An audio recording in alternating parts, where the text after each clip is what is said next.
अस्सलाम वालेकुम नाजरीन, आज की इस वीडियो में हम बात करेंगे इंटरनेशनल रिलेशंस की थ्योरी, इंटरडिपेंडेंस और कॉम्प्लेक्स इंटरडिपेंडेंस की।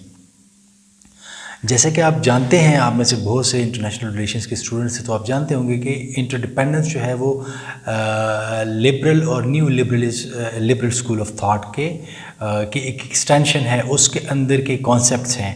और जो मॉडर्न ग्लोबलाइजेशन जिसको हम कहते हैं वो तकरीबन इसी इंटरडिपेंडेंस और कॉम्प्लेक्स इंटरडिपेंडेंस की बुनियाद पे जो है वो चल रहा है, और इन्हीं की यही उसकी रूह रवां है, ये जो इंटरडिपेंडेंस है और कॉम्प्लेक्स इंटरडिपेंडेंस है।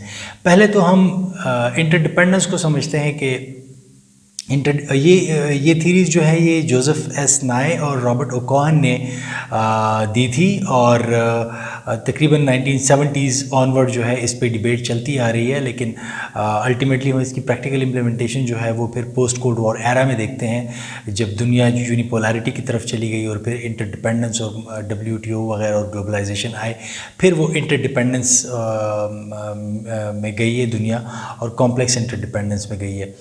तो पहले तो हम डिपेंडेंसी को समझते हैं कि डिपेंडेंसी क्या है। डिपेंडेंट रिलेशनशिप वो रिलेशनशिप होता है जिसमें कि लेट से दो कंट्रीज़ हैं, तो एक कंट्री कंप्लीटली दूसरी कंट्री के ऊपर डिपेंडेंट है, और वो जो जिसके ऊपर ये एक कंट्री डिपेंडेंट है वो इस वाली कंट्री के ऊपर वापस डिपेंडेंट नहीं है।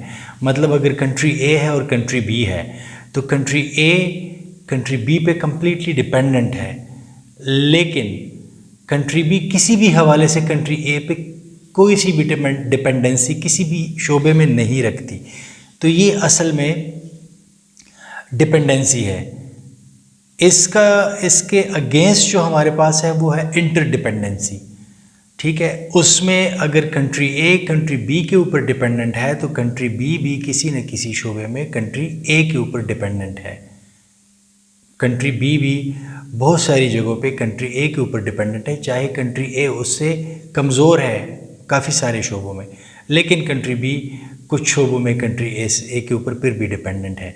ये हो जाती है इंटरडिपेंडेंसी। अब ये जो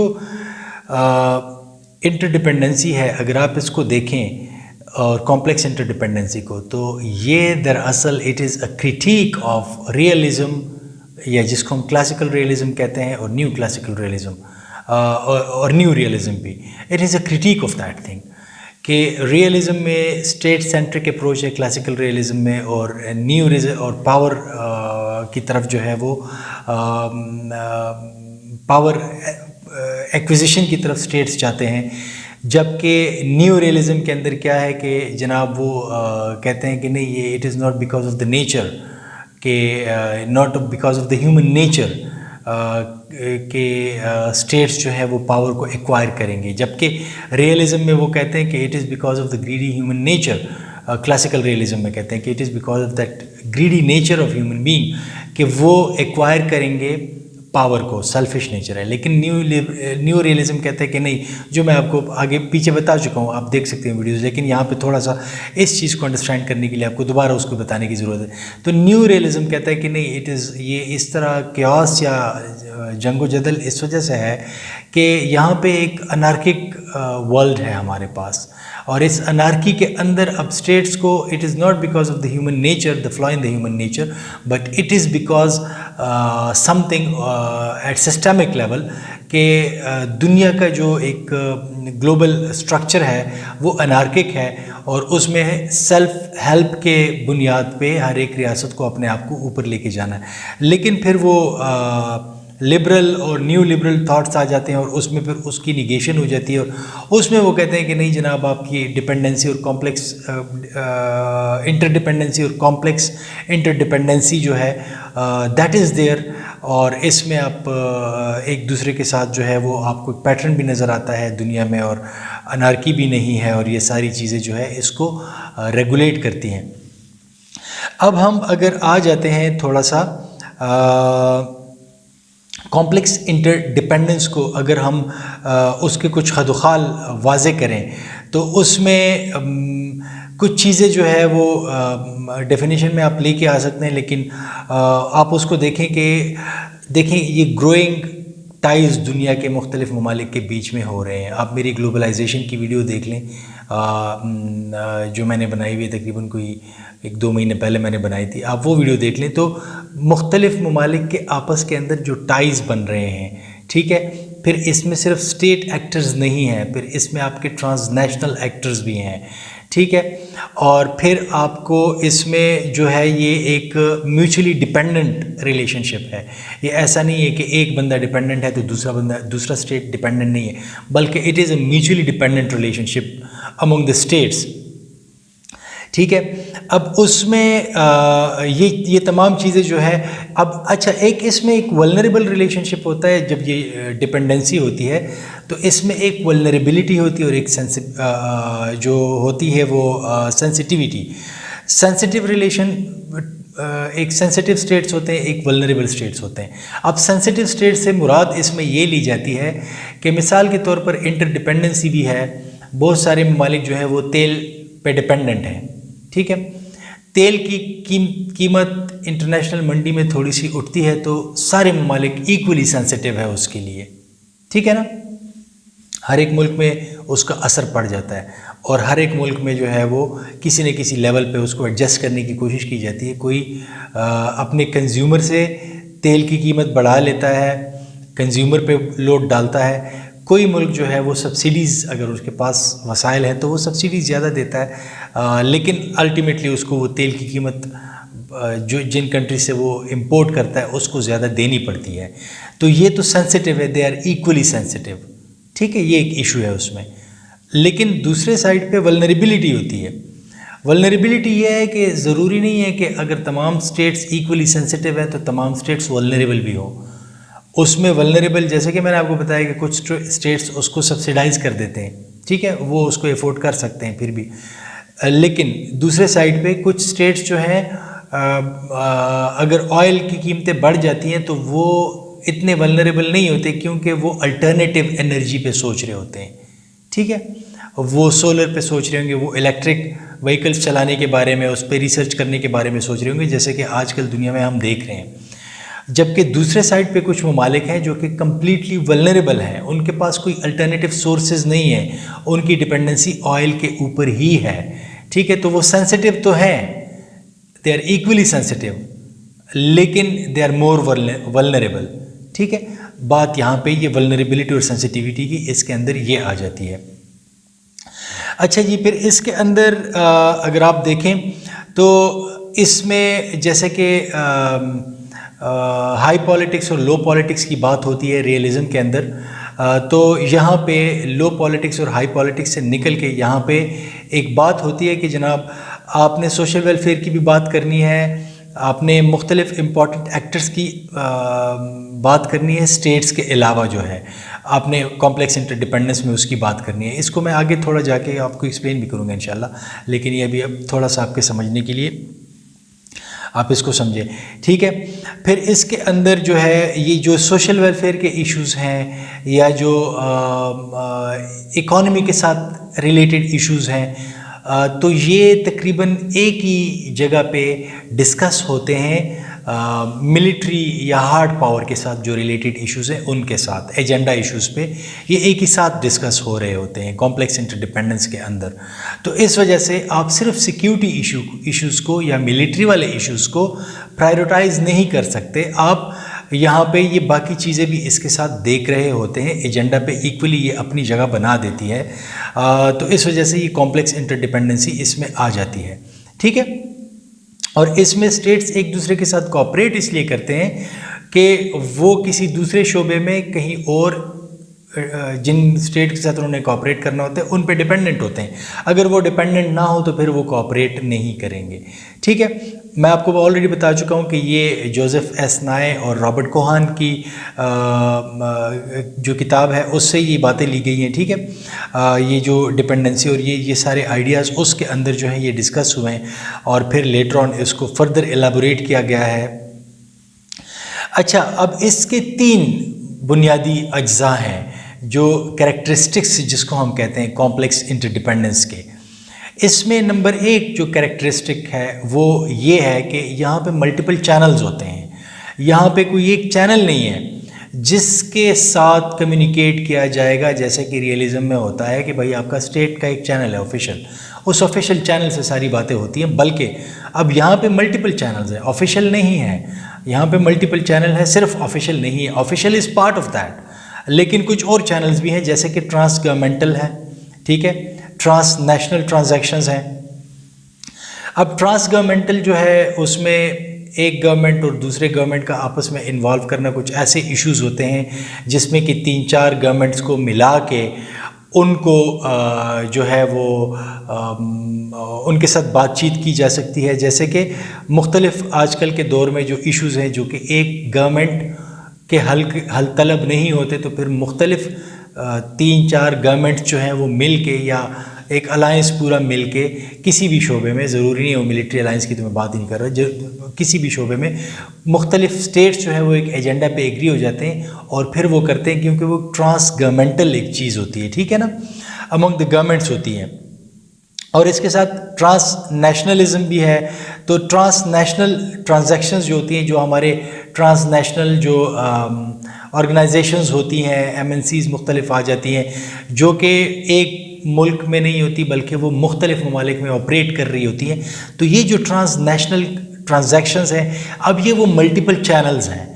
ये आपको उस कॉम्प्लेक्सिटी के बारे में बताया जा रहा है, जो कि एग्जैक्टली ये चीज़ मैं आपको ग्लोबलाइजेशन में एक्सप्लेन कर चुका हूँ, लेकिन चूंकि अब यहाँ पे हम थ्योरी के पर्सपेक्टिव में उसको देख रहे हैं, तो इस वजह से थोड़ा मैं चाहता हूँ कि आप इन चीज़ों को यहाँ पे भी समझें। अदरवाइज़ ग्लोबलाइजेशन में आप इन्हीं चीज़ों को हम पढ़ रहे थे, इंटरडिपेंडेंस और कॉम्प्लेक्स इंटरडिपेंडेंस को ही पढ़ रहे थे, लेकिन अब हम इसको थोड़ा सा थियोरेटिकल लेंस लगा के देखते हैं ताकि मज़ीद बातें आपको एज ए थ्योरी समझ आनी शुरू हो जाए कि ग्लोबलाइजेशन जो है वो किस उसूल की बुनियाद पे जो है वो चल रहा है, थियोरेटिकल पर्सपेक्टिव उसके पीछे क्या है और वो कैसे वो चीज़ें हो रही हैं।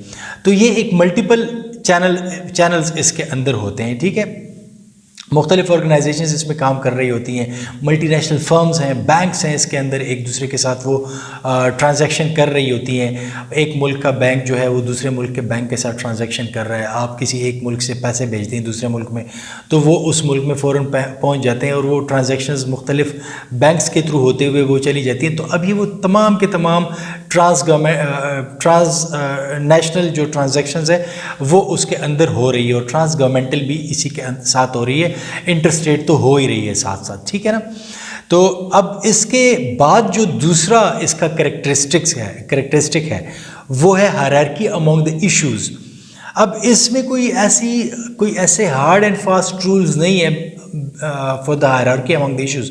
पुराने वक्तों में क्या होता था या कोल्ड वॉर के दौर में क्या होता था कि आपकी सिक्योरिटी इश्यूज टॉप पे होते थे, उसके बाद बाकी इश्यूज आ जाते थे।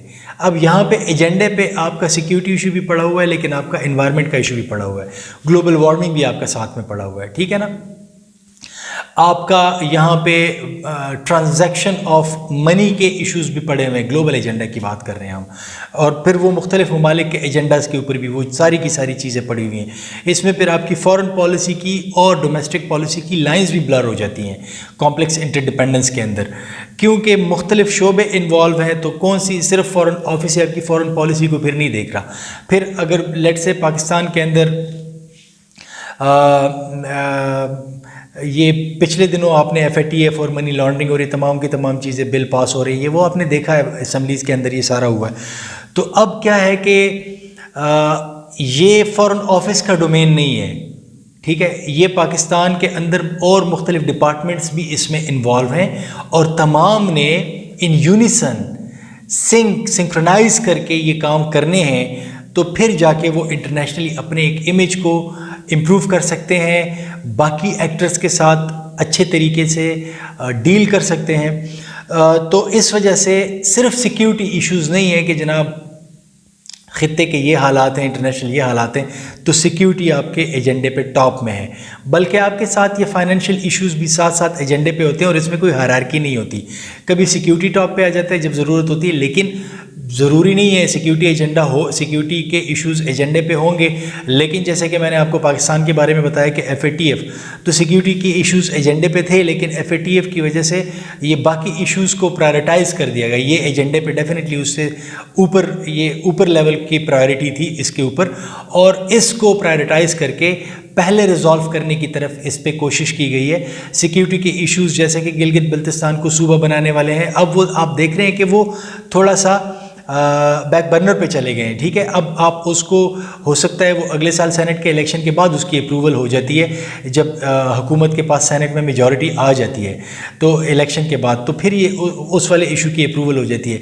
लेकिन जहाँ तक फैटफ की बात थी, तो फैटफ के साथ रिलेटेड बिल जो थे, ये अब कॉम्प्लेक्स इंटरडिपेंडेंस है, आप अगर इसको पास नहीं करेंगे तो आपकी वहाँ पर बात नहीं होगी। हायरार्की ऑफ इशूज़ को आप इसमें देखेंगे तो इसको आपने पहले किया, जब सेनेट के अंदर वो अप्रूव नहीं हुआ तो आपने joint session of the senate बुलाया, पार्लियामेंट बुलाया, फिर उसमें से आपने इसको अप्रूव कराया। लेकिन अब आपके प्रायोरिटी फाइनेंशियल इश्यूज से, कहने का मतलब ये सिक्योरिटी इश्यूज उसके साथ नीचे चले गए थे। तो इसके अंदर ये आपको ये बता रहा है कॉम्प्लेक्स इंटरडिपेंडेंस कि आपके जो इश्यूज होते हैं, आपके वो इश्यूज के अंदर प्रायोरिटी कोई फिक्स्ड नहीं होती कि ये वाले इश्यूज हमेशा टॉप पे रहेंगे, ये वाले पीछे रहेंगे, बल्कि कभी ये वाले टॉप पे आएंगे, कभी वो वाले आएंगे। जिस इशू की जहाँ पे ज़रूरत होगी तो आपकी हायरार्की इशू की इम्पॉर्टेंस और उस वक्त के साथ इम्पॉर्टेंस के हवाले से आप उसको डिफ़ाइन करेंगे, अदरवाइज़ आप उसको डिटरमिन करेंगे। अदरवाइज़ जैसे कि कोल्ड वॉर एरा में होता था या उससे पहले, उसके सिक्योरिटी आपका पहला कंसर्न होता था, लेकिन अब वो चीज़ नहीं है, ठीक है। I hope this point has been made clear. फिर इसके बाद minor role of military force का आ जाता है कि आपकी जो मिलिट्री फोर्स होती है, कॉम्प्लेक्स इंटरडिपेंडेंस का एक थर्ड कैरेक्टरिस्टिक आपके सामने ये आता है कि जो आपकी मिलिट्री फोर्स होती है, इसका एक माइनर रोल है कॉम्प्लेक्स इंटरडिपेंडेंस में। आप ये नहीं कर सकते कि आपने किसी के साथ ट्रेड के रिलेशंस भी रखने हैं तो आप उसको इंटिमिडेट करें, मिलिट्री फोर्स का यूज़ करें, ठीक है, क्योंकि अब ट्रेड का दौर है, इकोनॉमी का दौर है, तो आप मिलिट्री के फोर्स को माइनर रखेंगे, मिनिमम रखेंगे। मिलिट्री तो होती है, लेकिन इस इंटरडिपेंडेंस, कॉम्प्लेक्स इंटरडिपेंडेंस की वजह से अब मिलिट्री का वो वाला यूज़ रहा नहीं है जो कि आज से 50 साल पहले था, आज से 100 साल पहले था। वो वाला रोल अब मिलिट्री का रहा नहीं है, वो यूज़ रहा नहीं है। मिलिट्री इज़ देयर, ठीक है। वो लेट्स से यूरोपियन यूनियन के आपस के मसाइल हैं, तो यूरोपियन यूनियन अपने आपस के मसाइल को कैसे हल करेगा?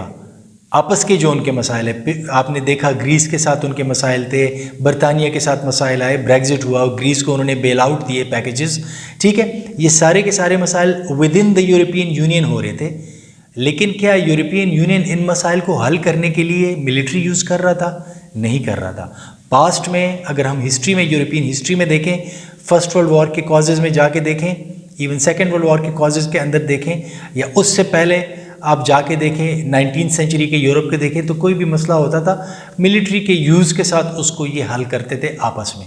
लेकिन कॉम्प्लेक्स इंटरडिपेंडेंस में आके ये माइनर रोल ऑफ मिलिट्री हो गया यहाँ पे। ये एक इम्पॉर्टेंट चीज़ है जो कि आपको इसमें समझनी है, ठीक है।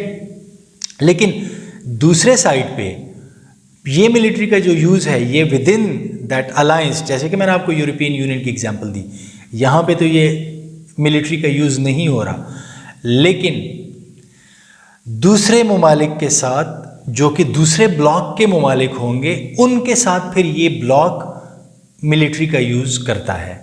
तो मिलिट्री इज़ देयर, लेकिन अपने ब्लॉक की हिफाजत के लिए होती है। जहाँ पे आपने एक बबल बना दिया है इकोनॉमी के लिए, आपने एक इन्वायरमेंट बना दिया, रेजीम, आपने रूल्स एंड रेगुलेशंस उस रेजीम ने दे दिए हैं, ठीक है, और उसको फॉलो कर रहे हैं सारे के सारे लोग, उससे इक्वली बेनिफिट करते हैं सब के सब। वहाँ पे मिलिट्री को मसाइल के हल के लिए नहीं लाया जाता। लेकिन जो दूसरा ब्लॉक होता है, अपोजिंग ब्लॉक होता है, ठीक है, इस ब्लॉक के इश्यूज़ और उस ब्लॉक के इश्यूज़ को रिजॉल्व करने के लिए मिलिट्री का यूज़ हो सकता है, ठीक है। और जैसे कि मैंने आपको शुरू में बताया कि आपका डोमेस्टिक और फॉरेन पॉलिसी की लाइन जो है वो ब्लर है।